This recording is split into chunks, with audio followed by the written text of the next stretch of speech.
L'agent participe à sa première mission et se fait attaquer par son coéquipier de confiance. Avant même d'avoir le temps de le regretter, Jack ouvre à nouveau les yeux. Seulement cette fois, tout autour de lui est figé dans le temps, même les oiseaux dans le ciel. Il se sent très perplexe. Qui aurait pu imaginer qu'en se retournant, il découvrirait un énorme tourbillon au-dessus de sa tête. Avant qu'il ne puisse réagir, son corps s'élève de manière incontrôlable, puis se fait aspirer dans le tourbillon. C'est alors qu'il découvre qu'au-dessus des nuages se trouvent des millions de silhouettes humaines, aspirées dans une gigantesque aura lumineuse. Voyant qu'il fonce vers cette lumière blanche, Jack n'a absolument pas le temps de réagir et se fait absorber.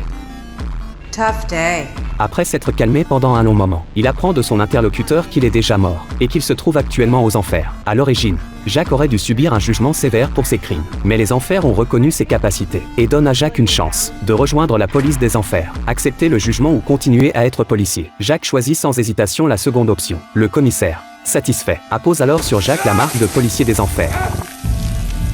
Puis l'emmène visiter le commissariat. Ici sont emprisonnés tous les esprits maléfiques. Et la mission de la police des enfers consiste à aller dans le monde des humains arrêter ces esprits malfaisants. À peine a-t-il entendu cela, que Jack voit un costaud qui vient d'être arrêté. Assommé soudain le garde à ses côtés, sur le point de s'échapper, mais qui est soudainement éliminé.